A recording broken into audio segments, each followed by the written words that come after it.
नमस्कार भक्तजनों, इस वीडियो में सुनेंगे छठ महापर्व के दूसरे दिन की व्रत कथा।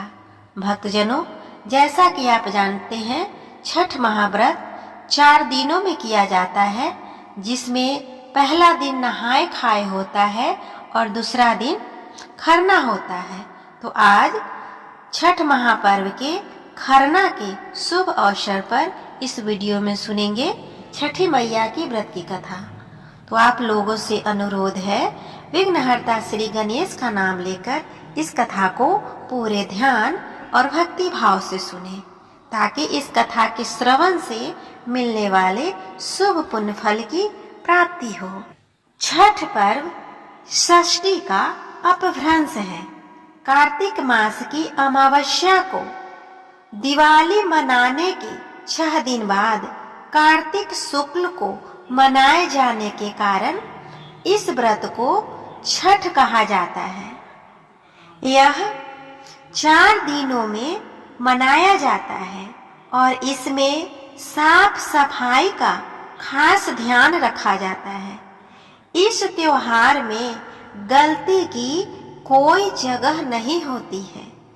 इस व्रत को करने के नियम इतने कठिन हैं कि इस वजह से इसे महापर्व और महाव्रत के नाम से संबोधित किया जाता है।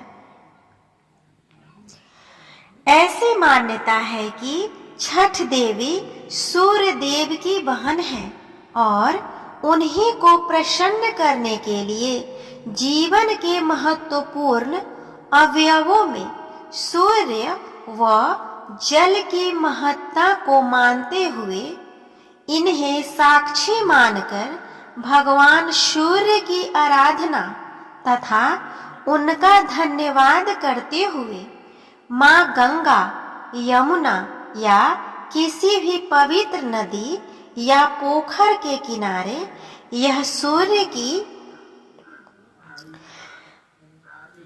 पूजा की जाती है। षष्ठी माँ यानी छठ माता बच्चों की रक्षा करने वाली देवी है। इस व्रत को करने से संतान को लंबी आयु का वरदान मिलता है। मार्कंडेय पुराण के अनुसार इस बात का उल्लेख किया गया है कि सृष्टि की अधिष्ठात्री प्रकृति देवी ने अपने आप को 6 भागों में विभाजित किया है। इनके छठे अंश को सर्वश्रेष्ठ मातृ देवी के रूप में जाना जाता है, जो ब्रह्मा की मानस पुत्री है।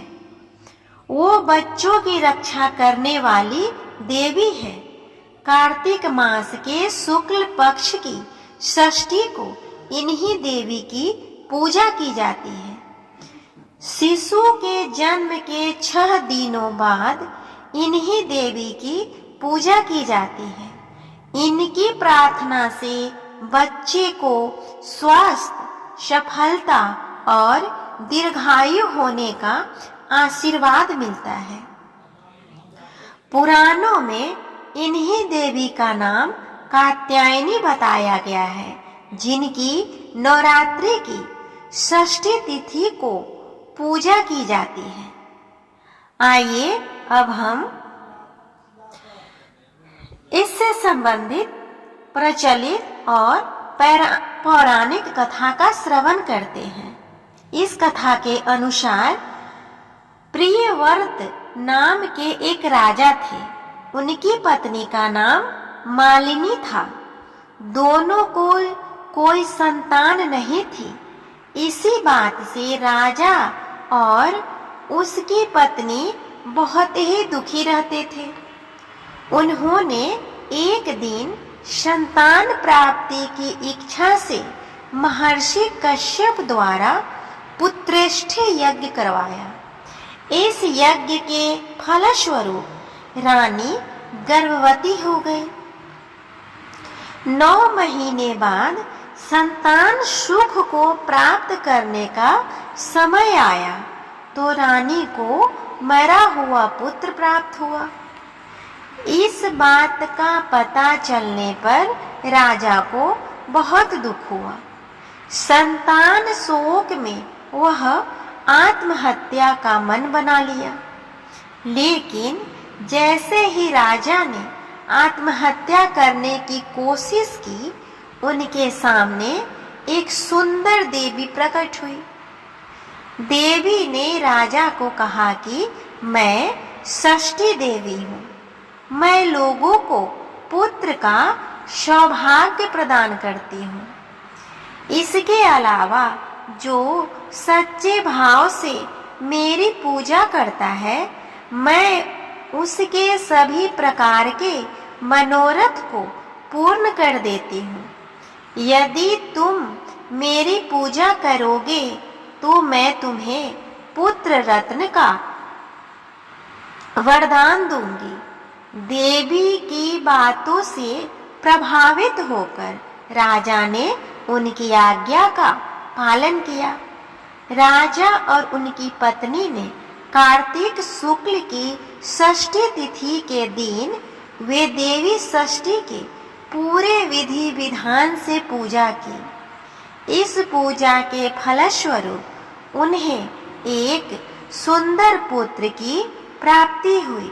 तभी से छठ का पावन पर्व मनाया जाने लगा। छठ व्रत के संदर्भ में एक अन्य कथा के अनुसार जब पांडव अपना सारा राजपाट जुए में हार गए, तब द्रौपदी ने छठ व्रत रखा। इस व्रत के प्रभाव से उसकी मनोकामनाएं पूर्ण हुई तथा पांडवों को राजपाट वापस मिल गया। इस तरह हमने सुना छठ पूजा के दूसरे दिन की व्रत कथा। उम्मीद करती हूँ आप सभी को यह व्रत कथा अच्छा लग रहा होगा। कैसा लगा प्लीज कमेंट करके बताएं, और अगर अच्छा लगे तो कमेंट बॉक्स में जय छठी मैया लिखना ना भूलें। साथ ही मेरे चैनल को भी सब्सक्राइब कर लें और वीडियो को लाइक और शेयर करना ना भूलें। आप सभी को मेरे तरफ से भी छठ महापर्व की हार्दिक शुभकामनाएं। जय छठी मैया।